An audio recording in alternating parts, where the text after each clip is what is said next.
आइए, आपका स्वागत है मेरे YouTube चैनल पर। आज मैं आपको एक और नई कहानी सुनाने जा रही हूँ। तो ध्यान से सुनिए और बताइए कि आपको यह कहानी कैसी लगी। टिया और टोफू बात कर रहे थे। टोफू: टिया, मुझे कैंपिंग ट्रिप पर जाने से डर लग रहा है। वहाँ बहुत सारे जंगली जानवर होंगे। टिया: टोफू, डरने की ज़रूरत नहीं। कैंपिंग एक रोमांचक यात्रा होती है। तुम्हें अपने डर पर काबू पाना चाहिए।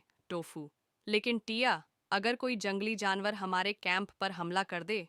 टिया: ट्रिप गाइड हमें सुरक्षा के उपाय सिखाएंगे। डरने की जरूरत नहीं। टोफू: ठीक है, मैं इस बारे में सोचूंगा। टिया मुस्कुराई और बोली, चलो, मैं तुम्हें एक बहादुरी की कहानी सुनाती हूँ। इससे तुम्हारा डर दूर हो जाएगा।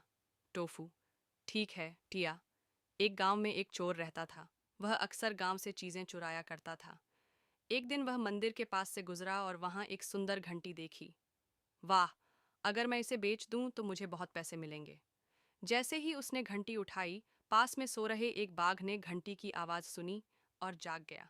बाघ: यह आवाज क्या है? मुझे देखना चाहिए। बाघ ने तुरंत चोर पर हमला कर दिया और उसे मार दिया।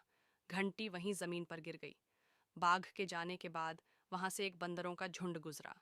बंदर: अरे, ये चमकती चीज क्या है? दूसरा बंदर: अरे, ये तो घंटी है, चलो इसे ले चलते हैं। बंदर घंटी उठाकर जंगल में ले गए और उससे खेलने लगे। रात के समय बंदर घंटी बजाने लगे। गांव वाले: ये अजीब आवाज कैसी आ रही है? एक व्यक्ति: शायद जंगल में कोई भूत प्रेत आ गया है। वो घंटी बजाकर लोगों को मारता होगा। गांव में डर और दहशत फैल गई। लेकिन एक साहसी महिला को इस बात पर यकीन नहीं हुआ। मुझे इस रहस्य की सच्चाई पता लगानी होगी। वह राजा के पास गई और कहा, महाराज, मैं इस समस्या को हल कर सकती हूँ। राजा: कैसे करोगी? मुझे बस थोड़े पैसे दें, मैं सब ठीक कर दूंगी। राजा: ठीक है, अगर तुम सफल हुई तो मैं तुम्हें इनाम भी दूंगा। महिला ने उन पैसों से मूंगफली, फल और मिठाइयाँ खरीदी। वह जंगल के अंदर गई और घंटी के पास खाना रख दिया। बंदरों ने खाने की खुशबू सूंघी और बोले, वाह, कितना स्वादिष्ट खाना। चलो घंटी छोड़ो, पहले खाना खाते हैं। बंदरों ने घंटी छोड़ दी और खाने की चीजें उठाने लगे।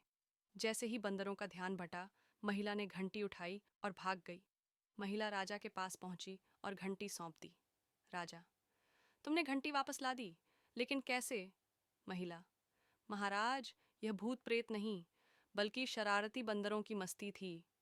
मैंने अपनी बुद्धिमानी और साहस से उन्हें चकमा दिया और घंटी वापस ले आई। राजा बहुत खुश हुआ। तुम्हारी बहादुरी और समझदारी ने हमारे गांव को बचा लिया।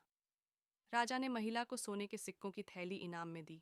गांव वाले भी बहुत खुश हुए और महिला को सम्मान दिया।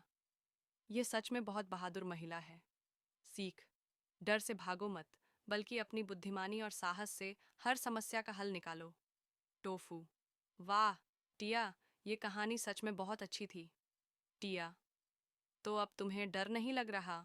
टोफू: बिल्कुल नहीं, अब मैं कैंपिंग ट्रिप के लिए तैयार हूँ। टिया: शाबाश टोफू।